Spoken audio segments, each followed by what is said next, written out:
नमस्कार. आज दिनांक 6/10/2023 वार शुक्रवार. केडी चौधरी डाळिंबयाड पुणे या लोकप्रिय युट्यूब चॅनलवर सर्व शेतकरी बांधवांचं मनापासून स्वागत.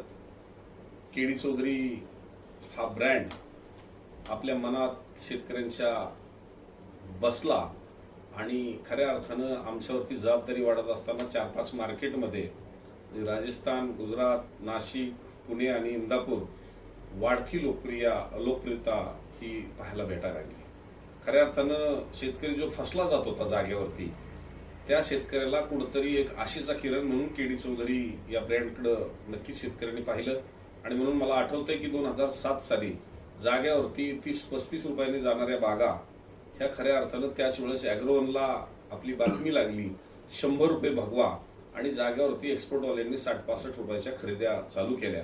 खऱ्या अर्थाने सोशल मीडियाचं वादळ हे आपल्यापर्यंत पोहोचलं पाहिजे. त्यावेळेस खरं अॅग्रोवनच्या माध्यमातून शेतकऱ्यापर्यंत आम्ही स्टार्टला पोहोचलो आणि नंतर शेतकऱ्यांना कुठंतरी जवळ घेण्याच्या भावनेतनं आम्ही 25,000 शेतकऱ्यांचा एक व्हॉट्सअप ग्रुप तयार करून शेतकऱ्यांपर्यंत दररोजची घडामोड किंवा त्याच्या अगोदर टेक्स्ट मेसेजच्या माध्यमातून पोहोचलो. आणि सातत्यानं 15-20 वर्षाचं हे वादळ केडी चौधरी हे आपल्या मनामध्ये पोचस्तोपर्यंत किंवा आपल्यापर्यंत पोचस्तोपर्यंत बराचसा शेतकऱ्यांचा होणारा नुकसान मी पाहिलं. आणि म्हणून ह्या वर्षी केडी चौधरी युट्यूब चॅनलवर खऱ्या अर्थानं लोकांनी एक आगळीवेगळी पसंती दिली आणि त्या आगळ्या वेगळ्या पसंतीमध्ये शेतकऱ्यांचा लाखो रुपयाचा फायदा होताना मला पाहायला भेटला आणि शेतकरी खूप समाधानी झाले. खरं तर कुणाचं 10-20 किलो माल विकावा आणि त्याची दिंडोरी पेटावी ही भावना कधीच केडी चौधरी उद्योग समूहानं पाहिली नाही आणि ते केलंही नाही.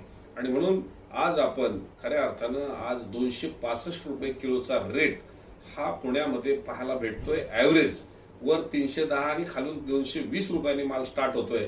खऱ्या अर्थानं त्या शेतकऱ्यांनी शॅम्पल म्हणून मार्केटमध्ये जरी माल आणला असेल तरी त्या क्वालिटीचा माल हा जाग्यावरती द्यावा का मार्केटला पाठवा ह्या विवंचनेतून शेतकरी ज्यावेळेस मार्केटमध्ये पोहोचतोय आणि ज्यावेळेस जाग्यावरती त्यांना 200 रुपयाच्या आतच रेट पाहायला भेटतोय तर त्यांचं 50-50, 60-60 रुपये किलोचं नुकसान हे शेतकऱ्यांनी अनुभवलं. आणि म्हणून शेतकऱ्यांनी आता जागेवर द्यायचं बंद करायचं ठरवलं.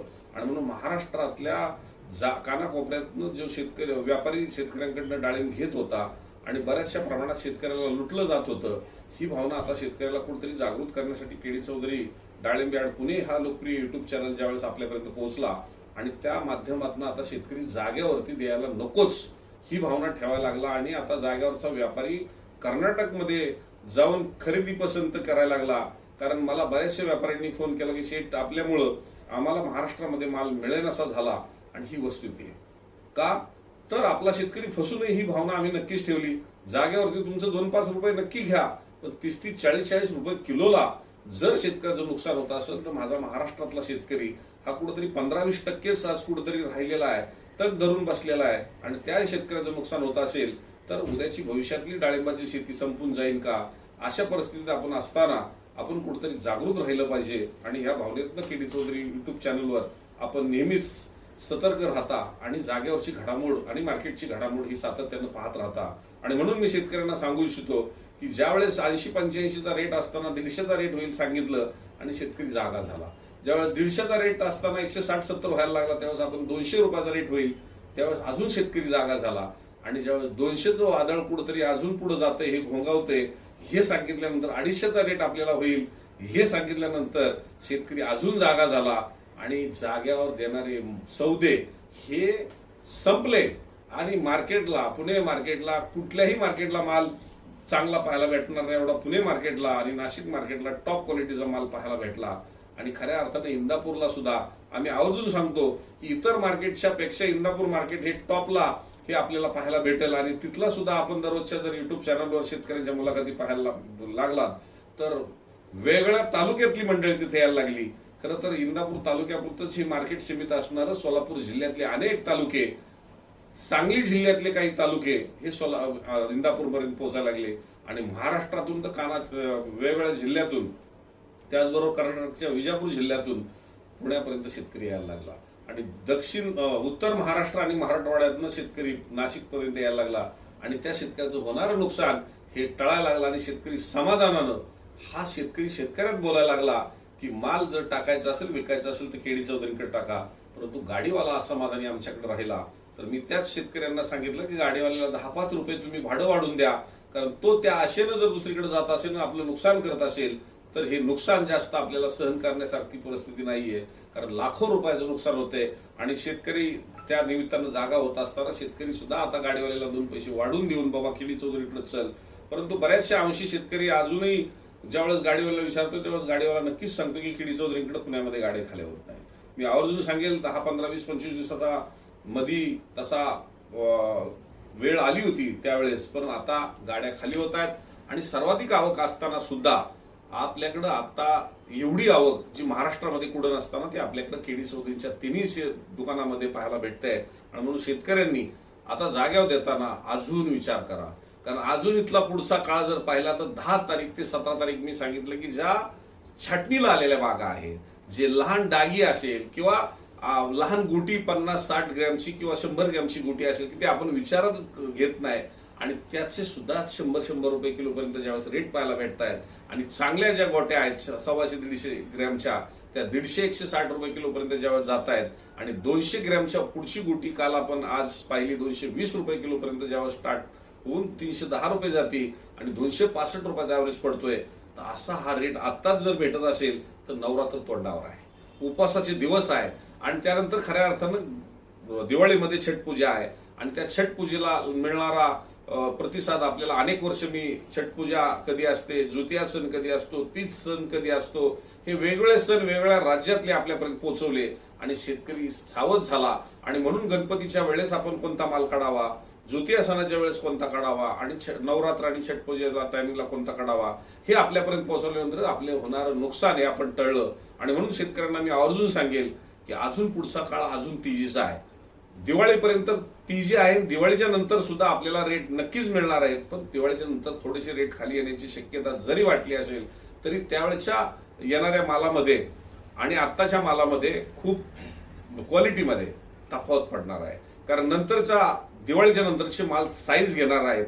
ज्या ज्या भागात पाणी आहे परंतु काही भागामध्ये पाणी नाही तिथं साईज घेणार नाही, पण त्यांचं होणारं नुकसान हे होऊ नये म्हणून दिवाळीच्या नंतरचा काळ सुद्धा हा जरी थोडाफार कमी जास्त रेटचा झाला तरी पण तो चांगलाच रेट असेल हे या निमित्तानं सांगेल.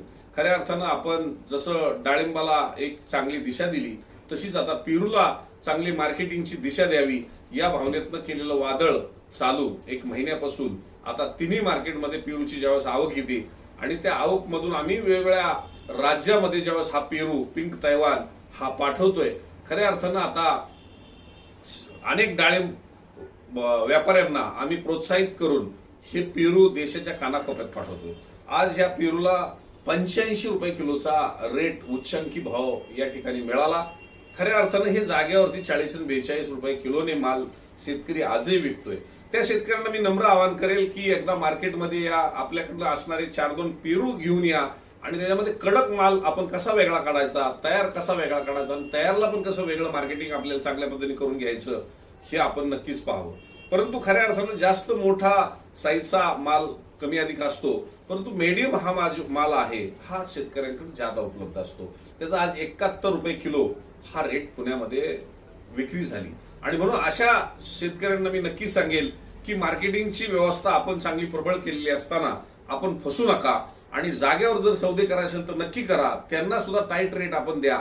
जागेवर तुम्ही ज्यावेळेस रेट टाईट कराल त्यावेळेस आपल्याला खऱ्या अर्थानं 100 रुपयाच्या वर पेरू हा वेगवेगळ्या भागात विक्री झालेला पाहायला भेटेल. बातमी 100 रुपये भागवा ही केली त्यावेळेस 30-35चा रेट 60-65 रुपये आपल्याला पाहायला भेटला आणि खऱ्या अर्थानं ही वस्तुस्थिती आपण दिली आणि ही सुद्धा आजची वस्तुस्थिती आपल्यासाठी ह्यासाठी देतोय की आपल्याला कोणतरी फसवत असेल तर फसून जाऊ नका. होणारं नुकसान टाळायचं असेल तर मार्केटिंग हा महत्वाचा टप्पा आपल्याला व्यवस्थित पार पाडण्यासाठी मार्केटमध्ये कोणत्या क्वालिटीचा माल आणला पाहिजे आणि कसा आणला पाहिजे त्याची माहिती घेण्यासाठी आपण मार्केटकडे या निमित्तानं मी शेतकरी बांधवांना सांगू इच्छितो. बऱ्यापैकी मार्केटमधली घडामोड ही पाहता शेतकरी आता सावध झालेला असताना ज्यांना अजूनही काही भीती मनामध्ये असेल त्यांनी माल न आणता एकदा मोकळं मार्केटला या आणि मार्केटिंगचा अभ्यास आमच्या तिन्ही मार्केटमध्ये येऊन पहा की जे लोक आमच्याशी जोडली 10-10, 15-15, 20-20 वर्ष त्यांनी जागेवर देण्याचं धाडस केलं नाही, परंतु जे जागेवर देण्याचं धाडस करतायत त्यांचं होणारं नुकसान हे जर टाळायचं असेल तर आमच्या तिन्ही मार्केटला, त्यामध्ये केडी चौधरी फुटेक्स डाळिंबयार्ड नाशिक, जे प्रीमियम कृषी मार्केट, या ठिकाणी एक अद्ययावत मार्केट, डिजिटल मार्केट आपण जे उभं केलंय, देशातलं पहिलं हे अद्ययावत मार्केट त्या ठिकाणी उभं करत असताना अनेक शेतकरी अजून तिथं पोहोचणार आहेत. त्याच्या आतच आपण त्या ठिकाणी उच्चांकी आवक केली आणि खऱ्या अर्थानं शेतकऱ्यांना एक चांगली बाजारपेठ उपलब्ध करत असताना त्या मार्केटमध्ये आपण भेट द्या, हेही नम्र आवाहन मी माझ्या शेतकरी बांधवांना करेल की जे जागेवरती देत होते ते आता मार्केटकडे यायला लागले. पुण्यामध्ये सुद्धा हीच परिस्थिती निर्माण आहे आणि म्हणून जर या तिन्ही मार्केटमध्ये आपल्याला कुठलीही काही अडचण शेतकऱ्यांना येत असेल आणि आमच्या व्यवस्थापनामध्ये काही त्रुटी आढळत असेल तर माझा युट्यूब चॅनलवर जो नंबर आहे त्या नंबरवर मला कधीही कॉन्टॅक्ट करा. मी आपली जर काही अडचण निर्माण आमच्या तिन्ही मार्केटमध्ये होत असेल तर ती सोडवण्यासाठी तत्पर आहे. किंबहुना ती अडचण होणारच नाही याचीच आमच्या टीमनी काळजी घेतलेली आहे. पण तरीही आपल्या मनामध्ये काही अडचणी निर्माण असतील, काही प्रश्न असतील तर मला कधीही आपण फोन करा. मी आपल्याशी संवाद साधायला कधीही तयार आहे. आणि म्हणून हे कळकळीचं आवाहन मी करत असताना शेतकऱ्यांनी मार्केटमध्ये मार्केटिंग करताना फसू नका, हेच कळकळीचं आवाहन मी माझ्या सर्व शेतकरी बंधूंना करू इच्छितो. धन्यवाद.